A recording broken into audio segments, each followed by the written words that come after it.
Kindergartners, today you heard a book about a robot. Today we are going to be creating our own robots using the element of our shape.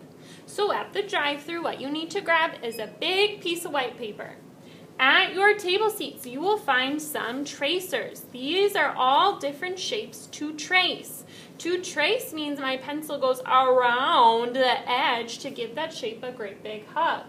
I also find a tray filled with oil pastels at my seat, and do you notice how they're organized by color, baby color, Roy G. Biv in that tray?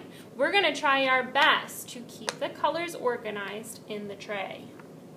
At my seat, the first thing I do is write my name, Miss G, and my class code. Are you going to write Miss G? No way! You need to write your name so we know that it's your artwork and your class code. I flip it over because my name is always on the back, and I can start drawing out my robot. Now I have some shape tracers here that could help me create my robot. I also could draw shapes that I know. So one of the shapes that I'm going to create would be like a robot body, and I think I'm going to use a heart. So I'm going to use my pencil and go around the shape of the tracer until I get to the beginning, and I've got a heart. Let's see that one more time. I think my robot's going to have a rectangle for a head. So I lay my tracer down, I hold with one hand, I start at the top, and my pencil goes around the edge of the shape. I've got a head. What shapes could I use to create a face? Maybe like two circles, maybe a long rectangle. I could draw those out. If you wanted to have ears, I could draw a semicircle.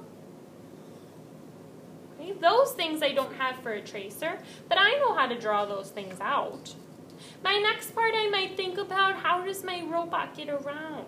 I could draw legs, I could draw wheels. I think I'm going to draw one big leg and then two little wheels on top. I think my robot would roll, but your robot could walk, your robot could slide.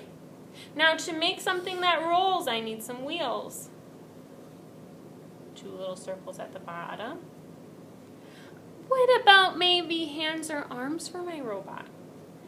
I don't have any long rectangles, so I could draw that out. A long rectangle.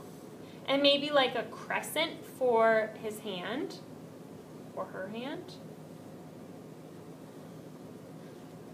And one on the other side, because my robot's kind of symmetrical. And a crescent. He's looking so cool. Maybe even if I put a shape inside of a shape, like I think I want the star on the inside for the tummy.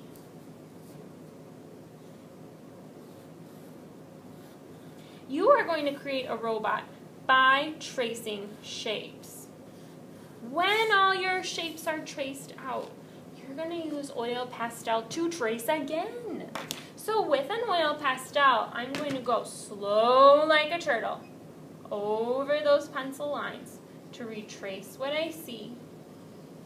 If your oil pastel goes fast, you might accidentally create a line that you don't really want. And with oil pastel, we cannot erase. We just have to embrace. We give our mistake a hug and we make it work.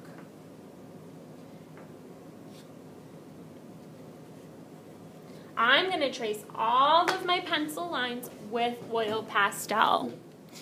Once all of my lines are outlined with oil pastel, I've traced slow like a turtle over those lines, I'm ready to paint. So number 3 chairs needs to grab the paint trays from the back, 4 brushes, and 4 fingers of water. If I hold my finger up to the side, it's not going to go past the top.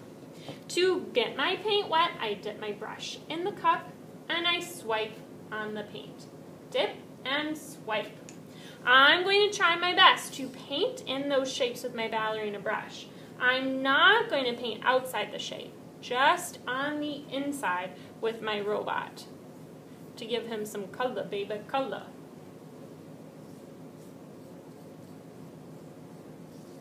When I'm done with a color, I bring my brush to the cup, I bounce around the bottom just a few times. If my brush drips, I wipe it on the lip, and I swipe to the next color.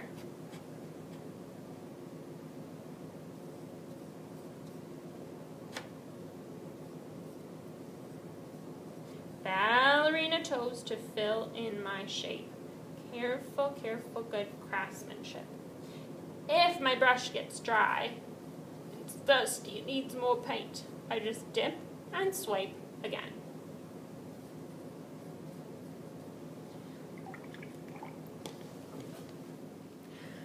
When my robot is all painted in, I need to carry it flat like a lunch tray, thumbs on top, over to the drying rack to go in as low as I can go. Low, low, low.